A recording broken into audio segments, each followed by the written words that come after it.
प्रभु का धन्यवाद हो कि एक बार फिर परमेश्वर के वचन को मनन करने के लिए हमें अवसर मिला है और प्रभु की मेज में भी हम सहभागी हो सके, इसलिए प्रभु का धन्यवाद।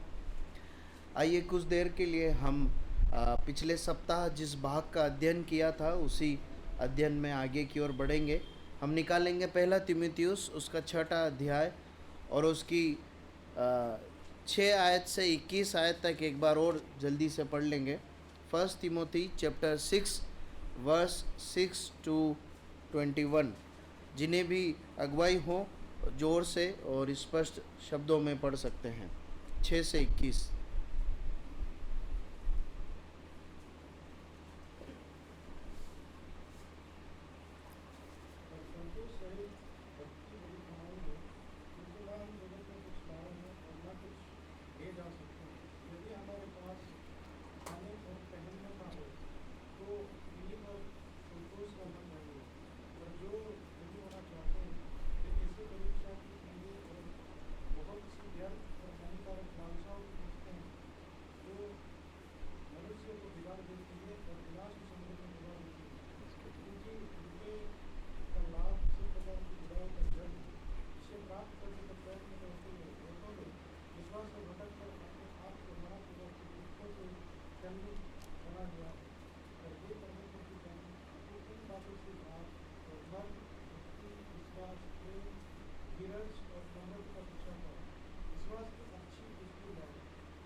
आमीन। परमेश्वर अपने वचन के पढ़े और सुने जाने पर आशीष दे। आइए हम प्रार्थना करें। हमारे प्रभु, हम आपके वचन पर मनन करने के लिए एकत्रित हुए हैं।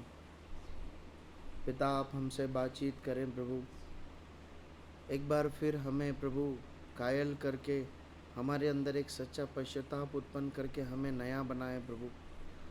प्रभु, आपका वचन हमारे बौद्धिक अभ्यास मात्र तक सीमित न हो प्रभु, परंतु आप मेरे और हम में से हर एक के जीवन को बदलें प्रभु।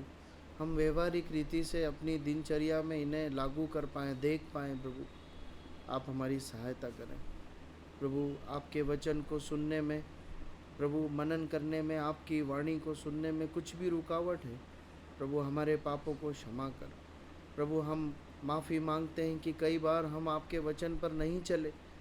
हमने आपसे मांगा, आपने वचन दिया, लेकिन हम चलने में असफल हो गए। हमारे पापों को क्षमा कर। परंतु प्रभु, क्षमा मांगकर हम आपके चरणों पर, आपके अनुग्रह के सिंहासन के निकट आते हैं कि आप हमें चलाएं और हमारी सहायता करें। समर्पण करते हैं, इस समय को आपके हाथ में देते हैं। प्रार्थना प्रभु यीशु मसीह के नाम में मांगते हैं, आमीन। हमने पिछली बार जब इस भाग का अध्ययन आरंभ किया था तो 6 आयत से 10 आयत तक हमने अध्ययन किया था और कुछ महत्वपूर्ण बातों को हमने सीखा था। हमने इस बात को सीखा था पहली आयत से कि सबसे बड़ा धन या एक व्यक्ति की, एक मसीह की सबसे बड़ी कमाई क्या है। उसमें हमने इस बात को देखा था कि परमेश्वर का वचन कहता है कि संतोष सहित भक्ति बड़ी कमाई है। फिर हमने इस बात को समझा था कि यदि हमें बड़ी कमाई को समझना है या बड़ी कमाई कमाना है तो हमें संतोष और भक्ति का जीवन जीना पड़ेगा। दोनों को मिलाएंगे तो एक बड़ी कमाई बनेगी। और इस प्रकार हमने दोनों को विभाजित करके उनकी परिभाषा, उनका अर्थ देखा था कि भक्ति का अर्थ क्या है और संतोष का जीवन क्या है। तो भक्ति का अर्थ क्या है, हमने क्या देखा था? 3 बातें मुख्य रूप से देखी थी जो आप ही की ओर से सामने आई थी। क्या बात थी? पहला, परमेश्वर से बताएंगे, परमेश्वर से प्यार करना।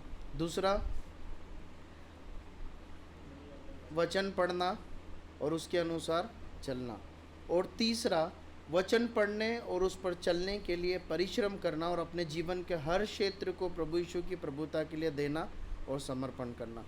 जब हम भक्ति की बात करते हैं तो एक मसीही के अंदर, संसार में भक्ति का एक अलग परिभाषा है, लेकिन परमेश्वर के वचन में एक भक्त के की बात की जाए तो मुख्य रूप से 3 बातें उसके अंदर एक अनिवार्य रूप से देखी जा सकती है या देखी जाती, उसे ही हम एक भक्त के रूप में कह सकते हैं। फिर हमने देखा संतोष का जीवन क्या है। तो हमने उसमें इस बात को देखा था कि जिस अवस्था में हम हैं और जो भी मेरे पास है, परमेश्वर ने जिस भी पद पे रखा है, जिस अवस्था में रखा है, जिस भी आर्थिक शारीरिक हालत में रखा है, उसमें परमेश्वर पर भरोसा रखते हुए चिंता नहीं करना, परंतु संतुष्टि का जीवन जीना ही संतोष का जीवन है। तो इस प्रकार जब हम भक्ति और संतोष को हमने आपस में जोड़ा तो हमें समझ में आया कि बड़ी कमाई क्या है। तो हमने इस बात को देखा था कि हम जिस भी हालात में हैं, बड़ी कमाई क्या है, तो जिस भी हालात में हैं, गरीब या अमीर, स्वस्थ या अस्वस्थ, संतोष के साथ जीवन जीते हुए परमेश्वर से प्यार करना, परमेश्वर को प्रथम स्थान देना और उसकी आज्ञा मानना, यही संतोष सहित भक्ति है। फिर हमने इस बात को देखा था कि जो सांसारिक रूप से हमारा धन है, हमारे पास बैंक में जो धन है, हमारी तनख्वाह है, वो हमारी जो है कमाई नहीं है, परंतु यदि मेरे पास परमेश्वर है, मेरे पास आत्मिक धन है, तो ही मैं परमेश्वर की दृष्टि में धनी हूँ। फिर हमने इस बात को देखा था कि परमेश्वर प्रकाशित वाक्य में लौदीकिया की कलीसिया को जो आर्थिक रूप से धनी थी उसको कंगाल कहता है। फिर हमने इस बात को देखा था कि अगर हम परमेश्वर के वचन में पुराने भक्तों को देखें तो उन्होंने धन को नहीं परंतु परमेश्वर को चुना। हमने इब्राहिम का, यूसुफ का, दाऊद का, शद्रक, मेशक, अबेदनगो का उदाहरण देखा था। फिर 7 और 8 आयत में हमने देखा था कि संतुष्ट रहने के लिए परमेश्वर ने बहुत ही निचला एक स्तर रखा है ना। अगर हमारे पास खाने और पहनने के लिए ही है तो वो पर्याप्त है, मतलब वो संतुष्ट रहने के लिए काफ़ी, हमने इस बात को देखा था।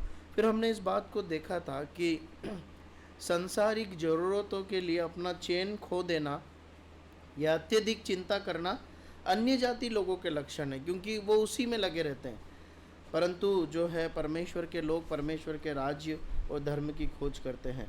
और हमने इस बात को भी देखा था परमेश्वर के वचन के द्वारा लूका 12:31 में कि जो लोग परमेश्वर के राज्य की खोज में अपने मन को लगा देते हैं या जो आत्मिक धन की लालसा में जीते हैं, बहुत स्वाभाविक रीति से उनके अंदर सांसारिक धन और जो है लालसाओं, सांसारिक धन और भौतिक लालसाओं की चिंताएं कम हो जाती है, ख़त्म हो जाती है, वो उस पर नियंत्रण करके जी पाते हैं।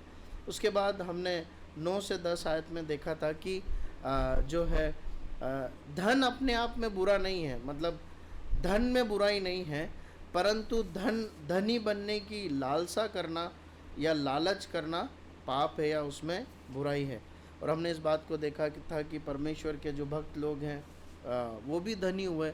इब्राहिम को देखते हैं, दाऊद को देखते हैं, यूसुफ को देखते हैं, हम पौलुस और तीमुथियुस और अन्य साथियों को नौकरी करके धन कमाते हुए देखते हैं। तो धन कमाना कोई बुराई नहीं है, धन अपने आप में बुरा नहीं है, परंतु हमारा नज़रिया धन के प्रति कैसा है, हम धन के साथ कैसे डील करते हैं, वो निर्भर करता है कि हम बुराई में हैं परमेश्वर के वचन के अनुसार या सही में। फिर हमने इस बात को देखा था कि धन के से क्या नुकसान होते हैं। हमने देखा था कि धन जो है वो प्रलोभन और हानिकारक लालसाओं में फंसाता है। हमने इस बात को देखा था कि धन जीवन को बिगाड़ देता है और विनाश के समुद्र में डुबो देता है। फिर हमने इस बात को सीखा था कि हमें अपने जीवन को परमेश्वर के लिए सुरक्षित रखना है। हमने तुलनात्मक रूप से इस बात को देखा था कि लूत ने इब्राहिम को नहीं परंतु धन को चुना, है ना, फलस्वरूप वो क्या हो गया, वो नाश हो गया। और तीसरी बात हमने देखी थी कि धन जो है, धन पर भरोसा विश्वास से भटका देता है।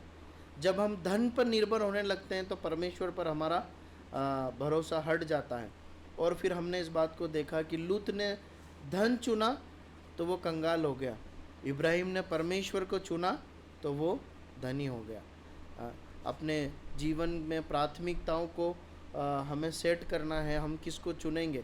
और हमने इस बात को सीखा था कि जो लोग परमेश्वर को चुन लेते हैं, धन उनके पास स्वाभाविक रीति से परमेश्वर देते हैं। और हमने इब्राहिम और लूत की तुलना देखी थी। फिर हमने अंत में इस बात को देखा था कि हम खाली हाथ आते हैं इस धरती पर, लेकिन खाली हाथ वापस नहीं जाना। आत्मिक धन लेकर हमें परमेश्वर की महिमा के लिए जाना है। आज हम 11 आयत से आगे की ओर अध्ययन आरंभ करेंगे और इस अध्ययन को यहीं पर ही समाप्त करेंगे। 11 आयत को एक बार पढ़ लीजिए। पहला तीमुथियुस 6:11 क्या लिखा है?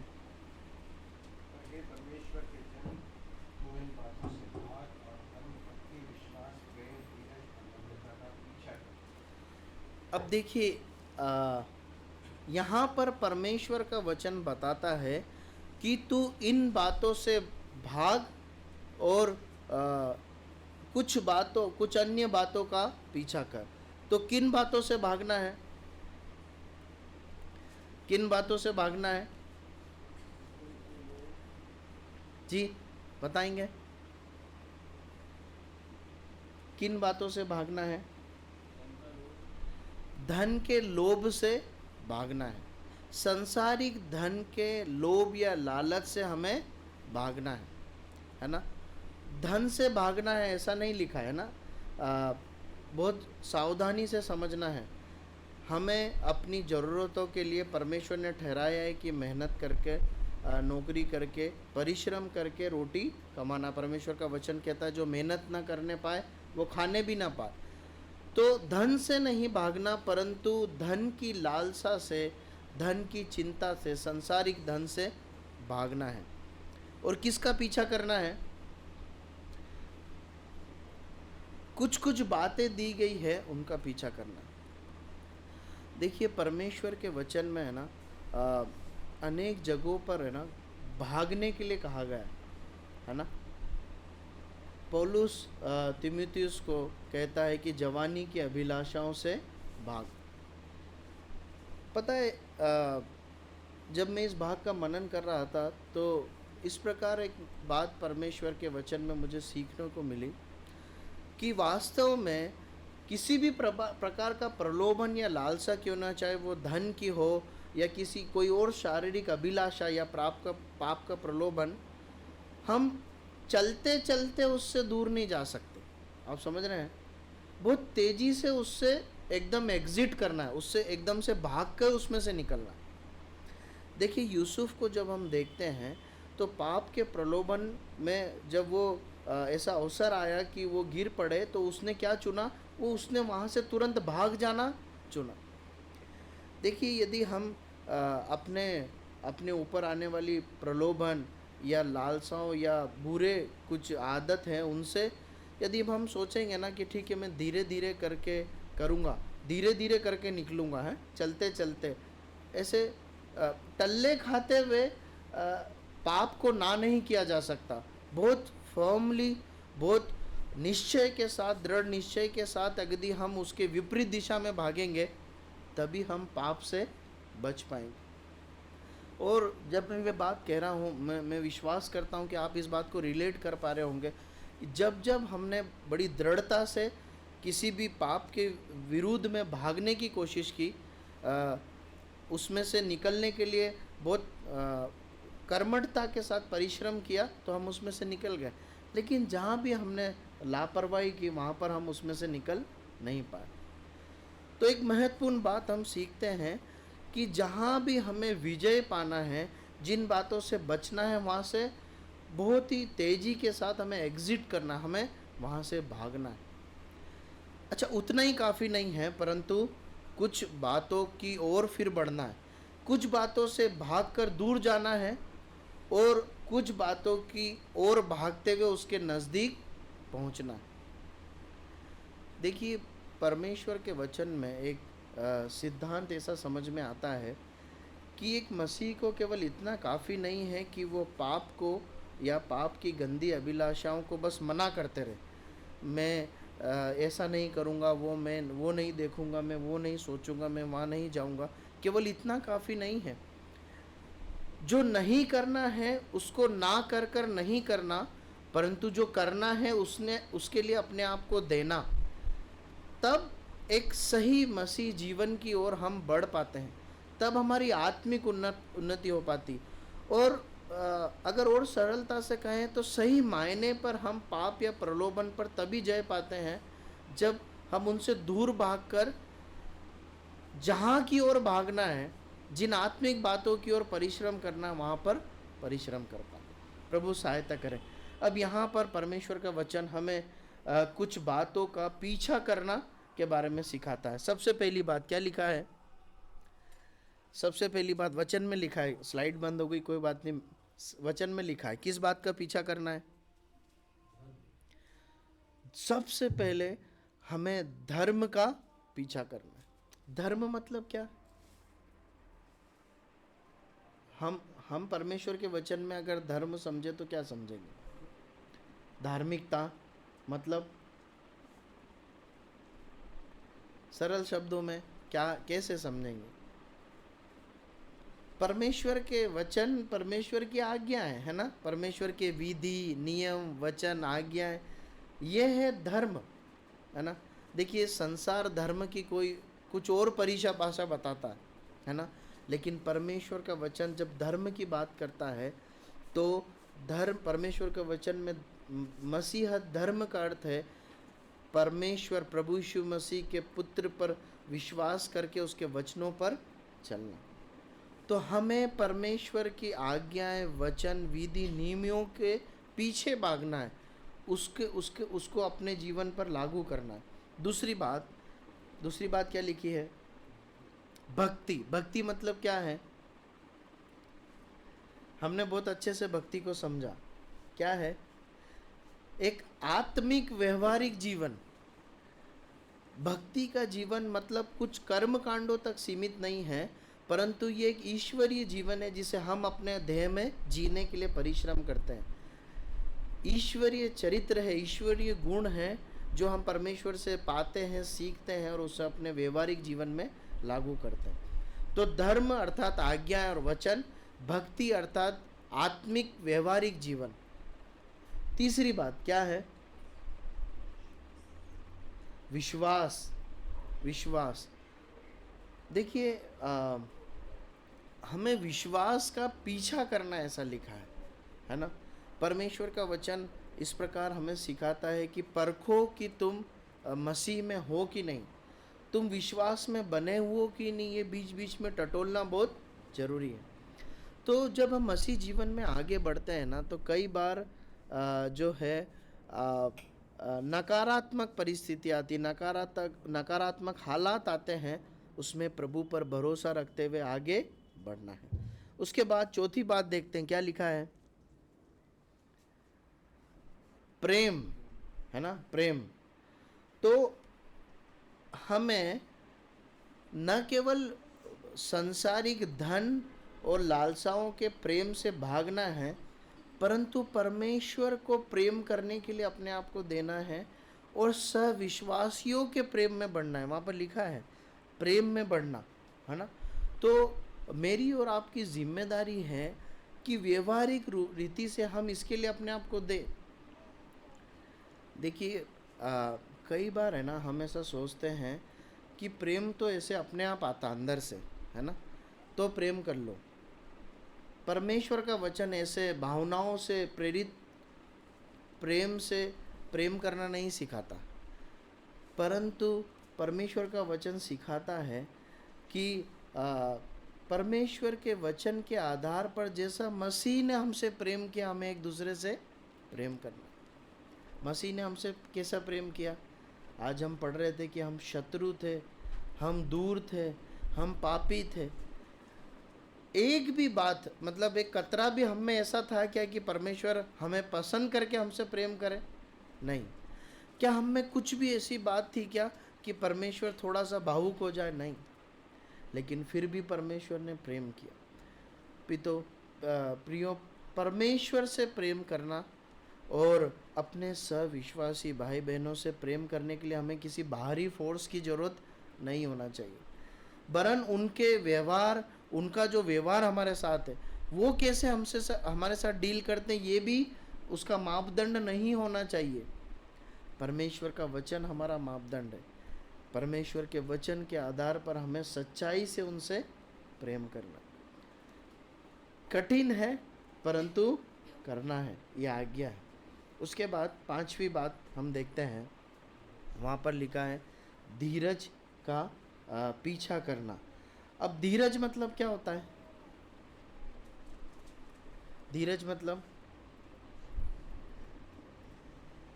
कैसे हम धीरज को अपने व्यवहारिक जीवन में समझ सकते हैं? कभी ऐसा हुआ है किसी ने आपको बोला है या आपने किसी को बोला है धीरज धरना? बाइबल में किसी के धीरज के विषय में लिखा है? देखिए, जब तक हम व्यवहारिक रीति से उस शब्द को नहीं समझेंगे तब तक हम लागू नहीं कर पाएंगे। ध्यान है आपको, किसी के धीरज के विषय में परमेश्वर के वचन में लिखा है। जी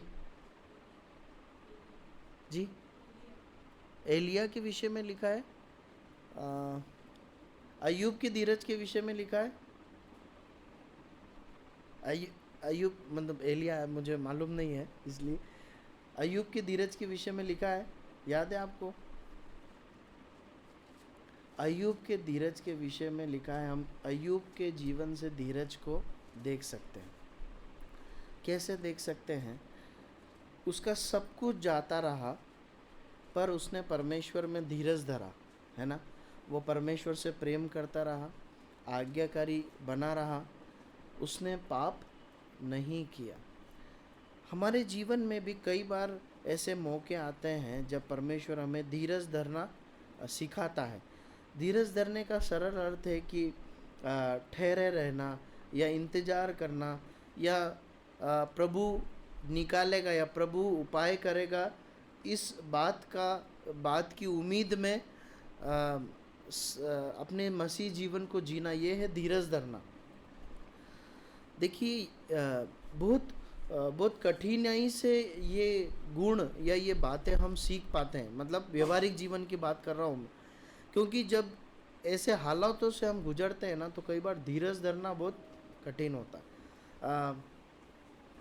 ये जो वचन मैं आज आपके साथ बांट रहा हूँ, ये कई महीनों पहले जब मैं आप सब जानते हैं, अनेक प्रकार की चुनौतियों से गुजरा, उसके बाद परमेश्वर ने ये पाठ मुझे सिखाया। तब मुझे इस वचनों का अर्थ समझ में आया कि धीरज धरना कितना महत्वपूर्ण है।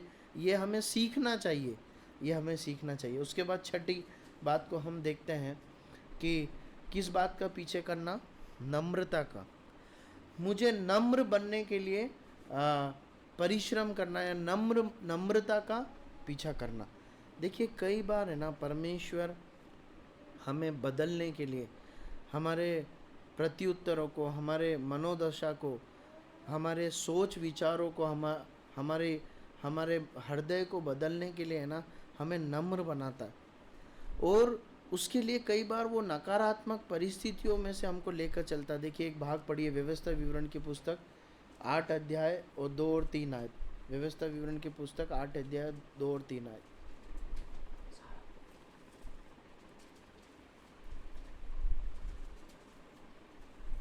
और स्मरण रख कि तेरा परमेश्वर यहोवा वर्षों में तुझे सारे जंगल के मार्ग में से इसलिए ले आया कि वह तुझे नम्र बनाए और तेरी परीक्षा करके यह जान ले कि तेरे मन में क्या है, क्या है, और कि तू उसकी आज्ञाओं का पालन करेगा या नहीं। उसने तुझको नम्र बनाया और भूखा भी होने दिया। फिर वह मन्ना जिसे न तू और न तेरे पुरखा ही जानते थे, वही तुझको खिलाया, इसलिए कि वह तुझको सिखाए कि मनुष्य केवल रोटी ही से नहीं रहता, परंतु जो वचन यहोवा के मुंह से निकलते हैं उन्हीं से वह जीवित रहता है। देखिए, हमने पिछली बार भी इस यात्रा के संबंध में कुछ बातों को देखा था। यहाँ पर परमेश्वर कहता है कि मैं ही तुम्हें उन हालातों में से लेकर गया ताकि तुम्हें नम्र बनाऊं। देखिए, परमेश्वर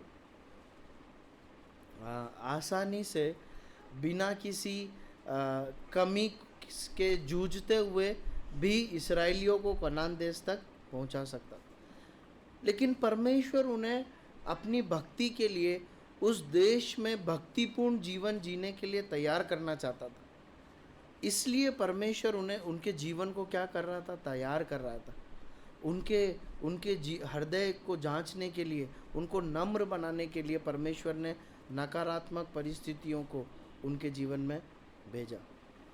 प्रियो, कई बार मसीह जीवन जीते जीते मालूम है हम भूल जाते हैं कि हमें कैसे जीवन को जीने हैं जिसमें परमेश्वर हमें बना रहा है, तराश रहा है ना। एक बात हमेशा ध्यान रखिए, जब तक हम जीवित हैं, हमारे जीवन के अंतिम पड़ाव तक हमारा परमेश्वर हमें क्या कर रहा है, बना रहा है, हमें तराश रहा है। अलग अलग परिस्थितियों को वो हमारे जीवन में अनुमति देता है ताकि हमें क्या कर सके, हमें मोल्ड कर सके, हमें और निखार कर इस प्रकार से बना सके कि हम परमेश्वर के लिए और प्रिय, कीमती और उपयोगी हो जाए। प्रभु सहायता करे। हम आगे बढ़ते हैं, उसकी 12 आयत को पढ़ते हैं। क्या लिखा है, जल्दी से पढ़ें।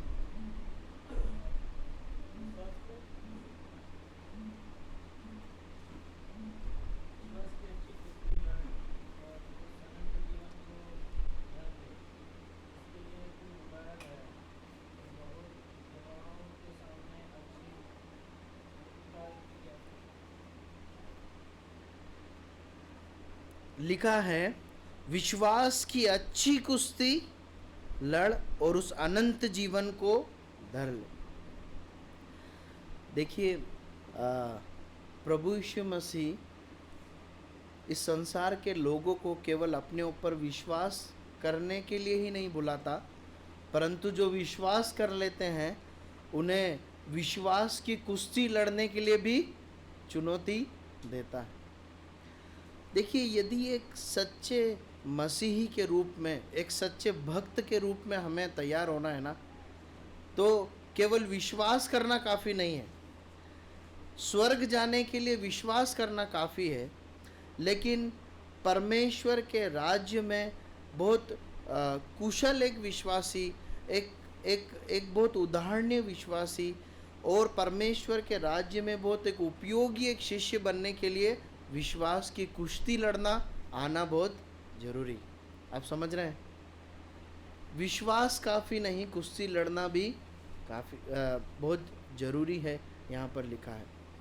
देखिए, जब हम इस संसार में जी रहे हैं ना, तो सांसारिक ज़रूरतों और सांसारिक धन और भौतिक बातों पर भरोसा न रखते हुए परमेश्वर की ओर देखकर आगे बढ़ते रहना वाकई में कुश्ती लड़ने के समान है।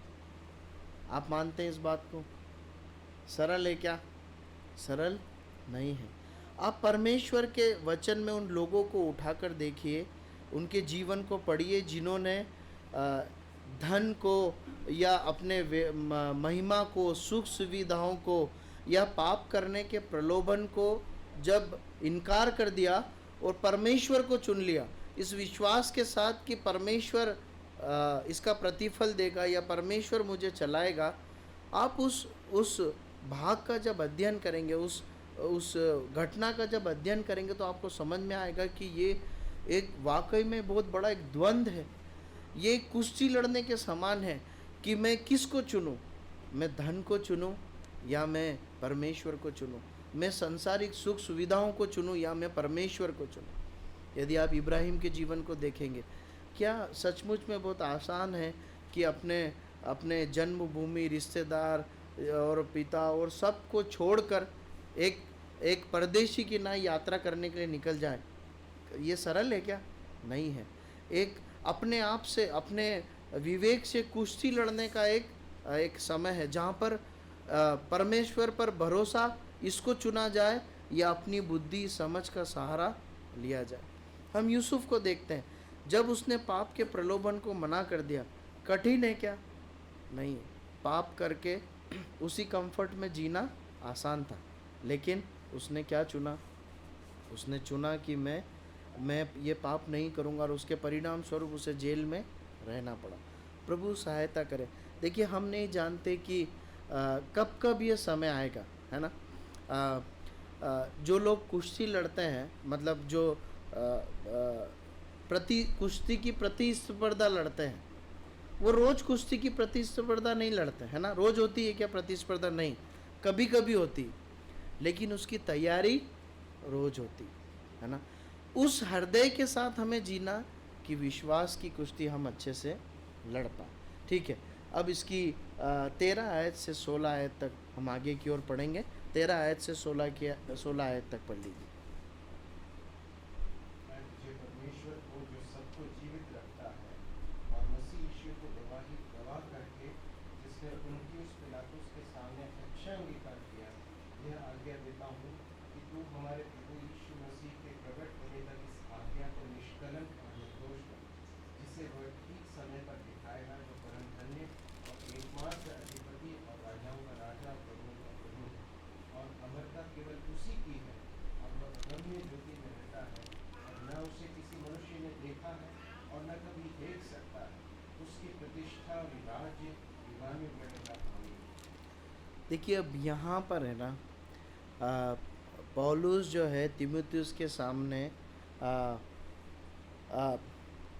प्रभु यीशु मसीह को, परमेश्वर को और प्रभु यीशु मसीह को सामने रखकर उसे प्रोत्साहित कर रहा है। प्रभु यीशु मसीह की गवाही को आदर्श के रूप में देखने के लिए और धन से, सांसारिक लालसाओं से दूर भागकर परमेश्वर पर भरोसा रखते हुए अच्छी कुश्ती लड़ने के लिए प्रोत्साहित कर रहा है। वो बता रहा है कि प्रभु यीशु मसीह जो है हमारा एक विश्वासी का एक आदर्श है। उसकी ओर देखकर हम एक अच्छी कुश्ती लड़ सकते हैं, उसकी ओर देखकर हम भक्तिपूर्ण जीवन जी सकते हैं। बहुत सारी बातें हैं, पर मुख्य रूप से 3 बातें हम वहाँ पर देख सकते हैं। एक अच्छी कुश्ती लड़ने के लिए एक विश्वासी का जो आदर्श है वो उसका प्रभु यीशु मसीह है।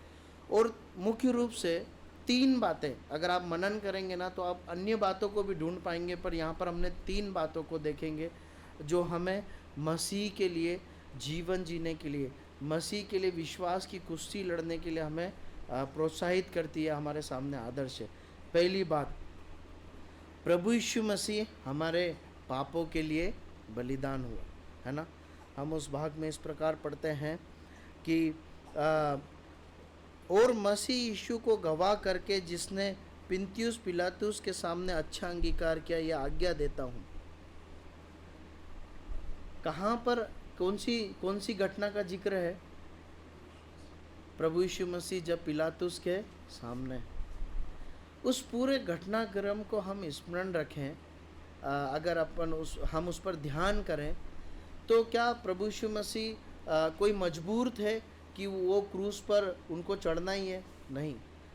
हम देख सकते हैं प्रभु यीशु मसीह स्वयं कहते हैं अपने शिष्यों को कि मैं अभी अपने पिता से कहूँगा तो स्वर्ग की 12 पलटन से अधिक मेरे फेवर में तैयार खड़ी हो जाएगी। हम प्रभु यीशु मसीह को क्रूस पर उस घटनाक्रम में एक विश्वास की कुश्ती लड़ते हुए, परमेश्वर के लिए एक समर्पित जीवन जीते हुए देखते हैं। प्रभु यीशु मसीह का बलिदान हमें इस बात के लिए प्रोत्साहित करता है, हमारी प्रेरणा है कि हम इन संसार में धन के लिए नहीं, सांसारिकता के लिए नहीं, परंतु प्रभु यीशु मसीह के लिए और आत्मिक धन के लिए, परमेश्वर के लिए जी। दूसरी बात, प्रभु यीशु मसीह राजाओं का राजा और प्रभुओं का प्रभु है। ये एक सत्य इस धरती पर हमें विश्वास के साथ जीने के लिए और विश्वास की कुश्ती में विजय होने के लिए एक आदर्श है। क्यों? जब ये वचन पर हम विश्वास करेंगे कि मेरा प्रभु राजाओं का राजा और प्रभुओं के प्रभु, इसका मतलब क्या है? इस संसार में और संसार की सारी बातों पर किसका नियंत्रण है? मेरे प्रभु का नियंत्रण है। ये जो धन, ये जो नौकरी, ये जो कुछ भी है जिसकी मुझे ज़रूरत है, जिससे मेरा जीवन व्यापन होता है, अंततः ये किसके नियंत्रण में है? मेरे परमेश्वर के नियंत्रण में। सब राजाओं के ऊपर, सब अधिकारियों के ऊपर अधिकारी, राजाओं के ऊपर राजा मेरा प्रभु है। और जब प्रभु करके बोला जाता है ना, मतलब उनके पास अधिकार है आज्ञा देने का, मतलब लोग जब वो कुछ कहेंगे तो वो सामने वाले व्यक्ति को मानना ही है, इस प्रकार का एक भाव आता है। तीसरी बात, प्रभु यीशु राजा युगान्युग सनातन राज्य करेगा। ये एक मुख्य बात को हम यहाँ पर देखते हैं। प्रभु यीशु मसीह न केवल इस समय पर राजा है, परंतु वो हमेशा से राजा है, आज भी राजा है, वो कल भी अनंत काल में राज्य करेगा। ये जो बात है, ये जो सत्य हमें इस बात का निश्चय देता है कि जब हम प्रभु यीशु मसीह के लिए निर्णय लेकर आत्मिक निर्णय के साथ, विश्वास के साथ, संसारिक धन, लालसा, पाप को मना करते हुए हम जब भक्ति का जीवन जिएंगे ना, तो उसका अंतिम परिणाम और अनंत काल का जो परिणाम रहेगा वो क्या होगा? वो उत्तम होगा, वो अच्छा होगा और वो मेरे फेवर में होगा। देखिए इब्रानियों की पत्री उसका 12 अध्याय और उसकी 2 आयत को पढ़िए। क्या लिखा है? इब्रानियों की पत्री 12 अध्याय और 2 आयत।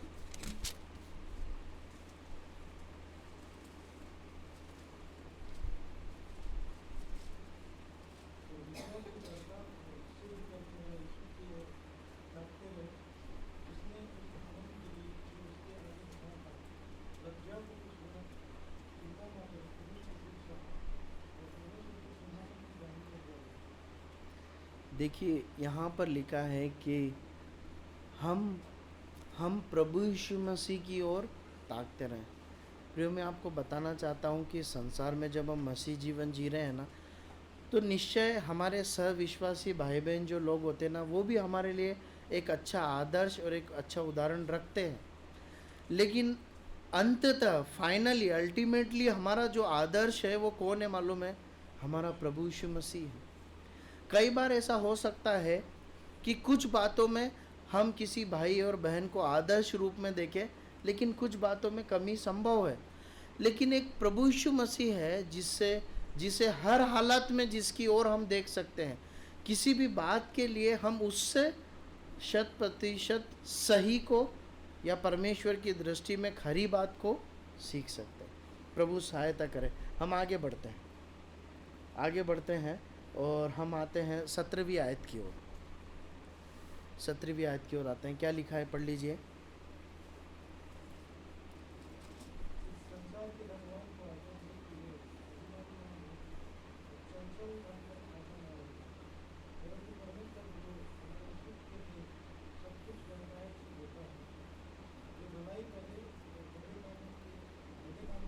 बस काफ़ी।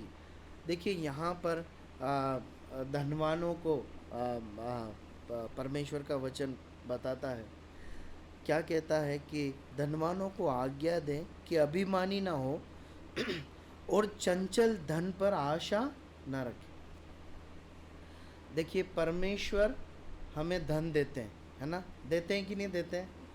देते हैं। हम सबको परमेश्वर दिन प्रतिदिन की ज़रूरतों के लिए देते हैं। और कई बार परमेश्वर किसी को अपने अनुग्रह में ज़्यादा भी देते हैं, परमेश्वर ने ठहराया।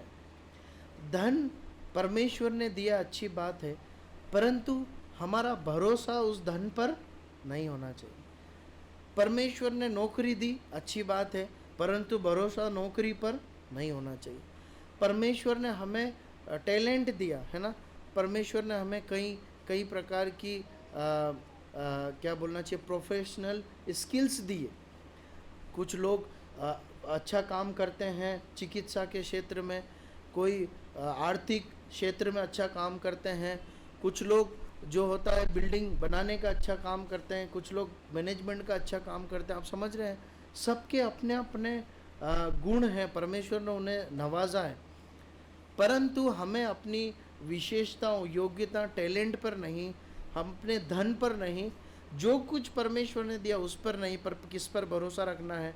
अंततः परमेश्वर पर भरोसा रखना। मतलब मैं मेरी नौकरी की वजह से सस्टेन नहीं कर पा रहा हूँ, परंतु परमेश्वर है इसलिए मेरी नौकरी है और मेरा घर चलता है। मैं मेरी नौकरी को मेरी बुद्धि ताकत से नहीं कर पा रहा हूँ, पर परमेश्वर का हाथ मेरे ऊपर है, इसलिए मैं वो नौकरी कर पा रहा हूँ। प्रियो, आप इस बात को अगर स्मरण करें तो इस्राएली लोगों को हम पुराने समय में युद्ध लड़ते हुए देखते हैं। वही इस्राएली लोग जब परमेश्वर से प्रेम करते हुए आज्ञाकारिता में युद्ध को लड़ते थे तो क्या होता था? जीत जाते थे। और वही इस्राएली लोग जब परमेश्वर से दूर होकर जीते थे तो क्या होता था? वो हार जाते थे और गुलामी में चले जाते थे। प्रियो, मैं बताना चाह रहा हूँ, हम जो छोटी छोटी नौकरी करते हैं, बड़ी नौकरी करते हैं, हम जो कुछ भी क्यों ना करते हैं, मालूम है कहीं ना कहीं परमेश्वर की करुणा और अनुग्रह का हाथ है, इसलिए हम सुरक्षित हैं, इसलिए हम उसे कर पाते हैं। हमारे पास जो धन है उससे हम वस्त्र खरीदना, भोजन करना, आनंद करना कर पाते। क्यों कर पाते मालूम है? क्योंकि परमेश्वर का हाथ उस धन पर। अगर ये सब ना होना तो हम हमारे बस की नहीं होगी कि हम उसमें आनंद उठा पाए। ठीक है, प्रभु सहायता करे। मुझे वो रेफरेंस याद नहीं है, पर एक स्थान पर इस प्रकार लिखा है कि जब धन बढ़े तो उस पर भरोसा मत करें, है ना।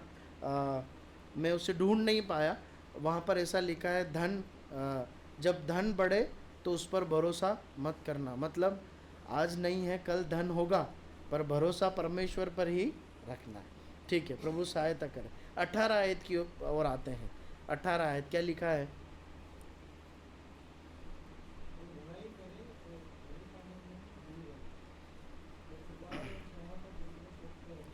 लिखा है भलाई करें और भले कामों में धनी बने।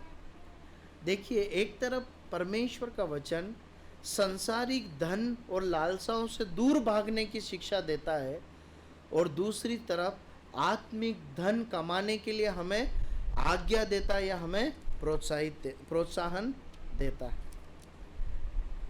परमेश्वर के वचन में आप अध्ययन करेंगे तो शायद ज़्यादा ढूंढ पाए। मुख्य रूप से तीन प्रकार के धनों को, 3 से 4 प्रकार के धन को कमाने के विषय में कहा गया। पहला धन, वचन रूपी धन कमाने के लिए हमें परिश्रम करना। 1 कुरिन्थियों 1:5, हमें वचन रूपी धन में धनवान बनना है। वचन रूपी धन को कमाने के लिए हमारा परिश्रम होना चाहिए। पढ़िए 1 कुरिन्थियों 1:5।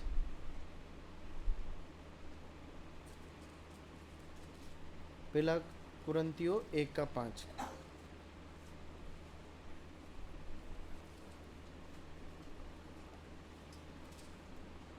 उसमें होकर तुम हर बात में अर्थात सारे वचन और सारे ज्ञान में धनी किए गए। देखिए, कुरिन्थियों की कलीसिया को पौलुस लिखता है कि तुम सारे वचन और ज्ञान में धनी किए गए हो।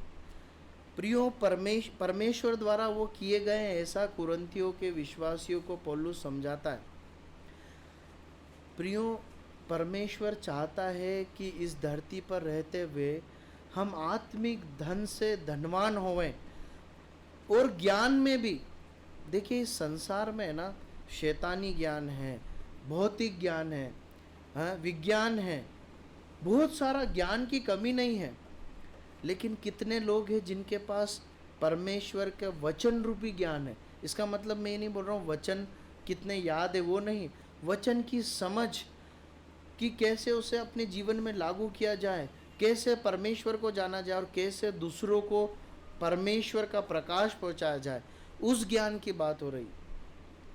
प्रियो, मेरी और आपकी जिम्मेदारी है कि हम परमेश्वर के वचन और आत्मिक समझ और ज्ञान में धनी बने, ताकि हम परमेश्वर की इच्छा के अनुसार जी पाए और इस संसार में लोगों तक परमेश्वर का वचन का प्रकाश पहुंचा पाए। दूसरी बात, हमें विश्वास में धनी बनना। याकूब 2:5, याकूब 2:5 जल्दी से पढ़ें, क्या लिखा है।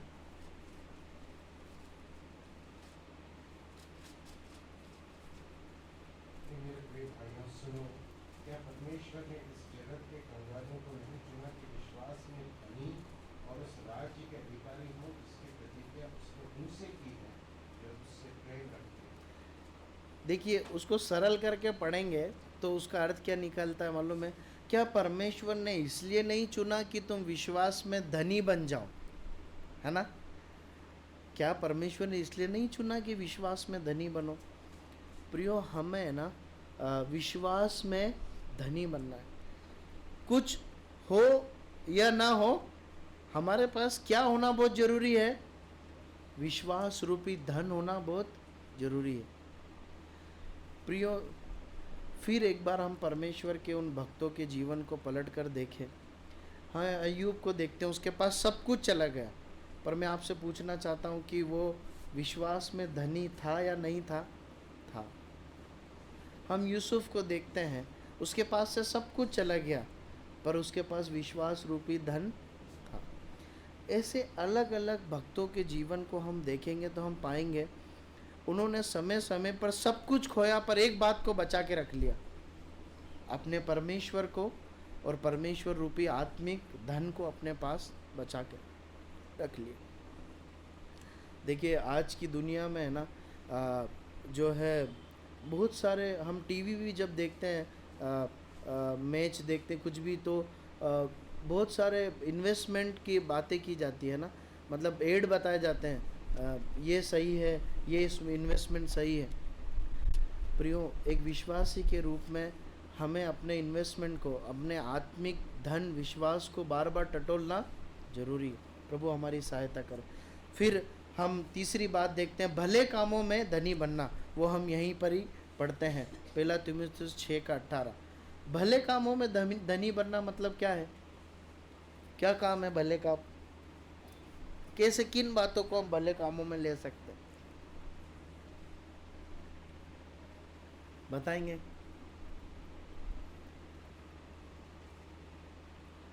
देखिए, जो भी भला, जो भी मदद हम अगर किसी की कर पाएँ, चाहे वो हमारे कलीसिया के लोग हो, चाहे हमारे बाहर के लोग हो, मतलब हमारे मोहल्ले के हो सकते हैं, अनजान लोग हो सकते हैं, आप, हमें इस मन को रखना है कि कभी कुछ भी थोड़ा हो सके तो उसे कर दो, है ना। इसे कहते हैं भलाई करना, इसे कहते हैं मदद करना।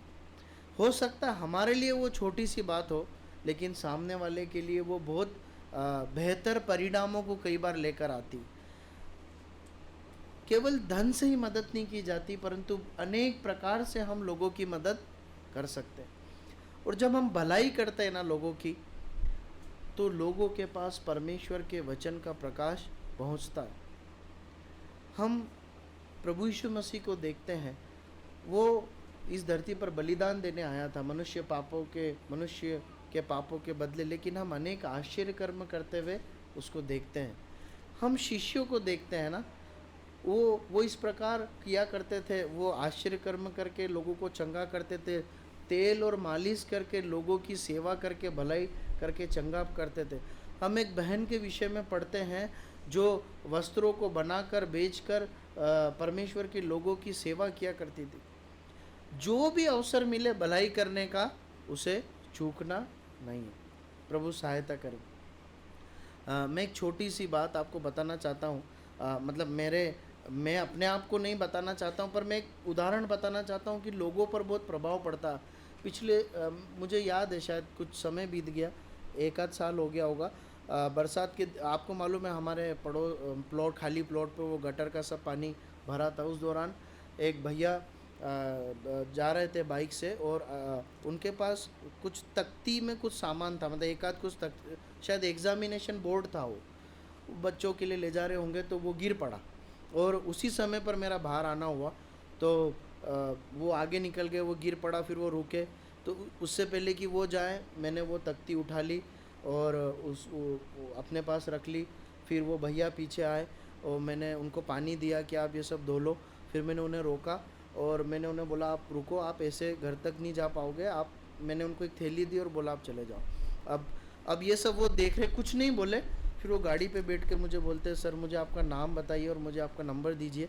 और बोले, मैंने मतलब ऐसे किसी इंसान ही को नहीं देखा। बोले, ऐसा कौन करता है भैया, नाली में से आप मेरा तख्ती उठा रहे हो। और आप समझ रहे हैं, मैं अपने बारे में कुछ भला नहीं बोलना चाहता हूँ, मैं बताना चाहता हूँ, लोग नोटिस करते हैं। फिर बाद में उसने बताया कि एक बड़ी राजनीति पार्टी में एक किसी मुख्य पद पर वो है, और वो इतने सारे कार्यों में इन्वॉल्व है, और मैं इतने लोगों से मिला हूँ, मेरा खुद का इतना बड़ा नेटवर्क है, पर मैंने इस प्रकार से किसी को काम करते हुए देखा नहीं। और फिर उन्होंने मुझे आह्वान दिया कि आप मेरी पार्टी ज्वाइन कर लें तो थोड़ा अच्छा होगा। खैर जो भी है प्रियो, हम जो कुछ करते हैं ना, वो छोटा सा लोगों के ऊपर एक प्रभाव डालता है। और उस दौरान मैंने उन्हें ये भी बताया कि मैं जो हूँ एक मसीही एक व्यक्ति हूँ, इसलिए मैं ऐसा करता हूँ। प्रभु सहायता करे। हम आगे बढ़ते हैं। हम हम आत्मा के फलों के विषय में पढ़ते हैं। हम उस भाग को पढ़ेंगे, गलातियों की पत्री, उसका 5 अध्याय 22 और 23वीं आयत।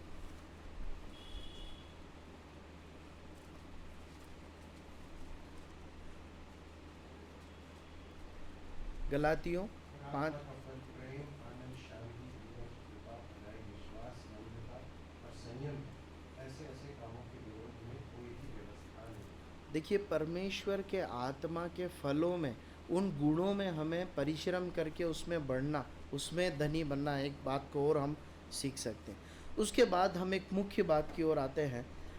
परमेश्वर से हमें है ना आत्मिक धन मांगना है ना। जब हमें संसारिक धन की कमी होती है, हम क्या करते हैं, हम परिश्रम करते हैं, हम नौकरी ढूंढते हैं, हम पढ़ाई करते हैं ताकि हम पढ़ाई करके प्रमोशन ले सके। कई बार हम एक कंपनी छोड़ के दूसरी नौकरी चुनते हैं। कई बार हम ज़रूरत में एक दूसरे से मदद भी मांगते हैं, है ना। परमेश्वर का वचन में जब धनी बनने के लिए कहा गया ना, तो हमें परिश्रम करना और परमेश्वर से धन को मांगना है। प्रकाशित वाक्य 3:18 पढ़िए, क्या लिखा है।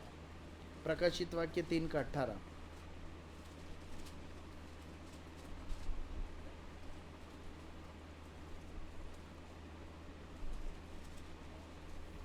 प्रकाशित वाक्य 3:18। इसीलिए मैं तुझे सम्मति देता हूँ कि आज जो लाया है सोना तुझसे मोल ले, कि तू धनी हो जाए।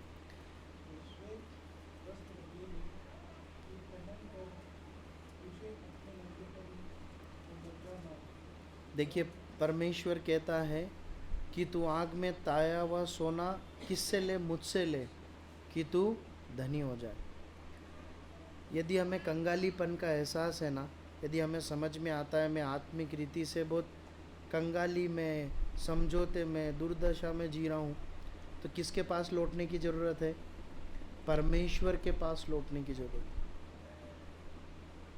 देखिए, कई बार हम आत्मिक धन या आत्मिक उपलब्धियों को हमारे चर्च जाने से, हमारी सेवकाई से जोड़ने लगते हैं। मैं ये कर रहा हूँ, वो कर रहा हूँ, एक्टिव हूँ, नहीं हूँ, मैं वचन बांटता हूँ, नहीं बांटता हूँ।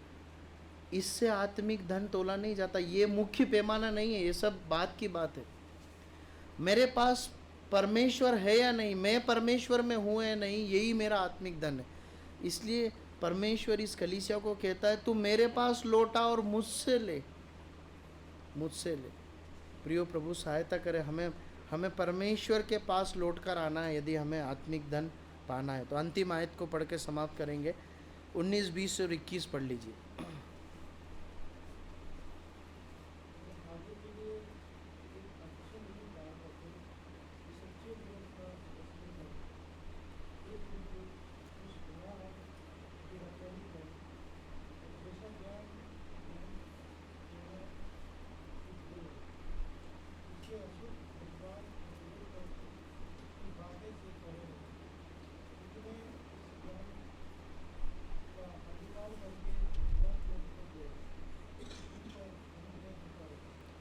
आमीन। देखिए यहाँ पर मुख्य रूप से 2-3 बातों को हम देखते हैं। पहली बात, मेरे बाद जो विश्वासी होंगे, है ना, मेरे बाद जो विश्वासी होंगे उनके लिए एक आदर्श रखना, आत्मिक धन कमाने का एक अच्छा आदर्श हमें रखना है ना।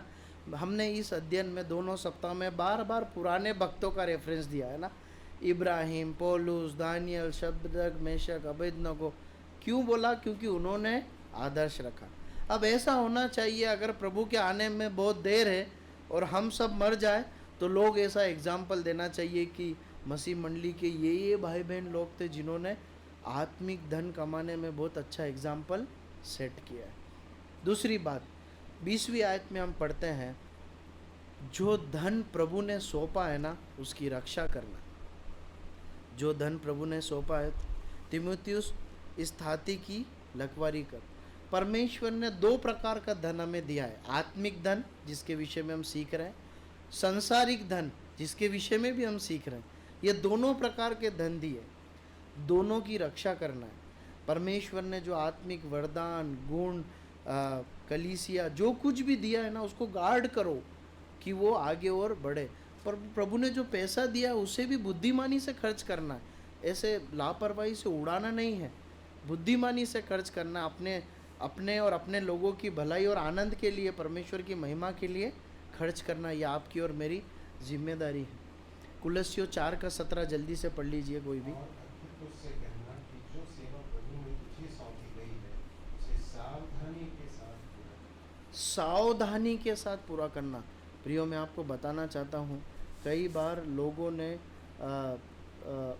विश्वासियों ने थोड़ी सी असावधानी बरती, फिर उनके पास से जो सेवा है ना वो हमेशा हमेशा के लिए चली गई।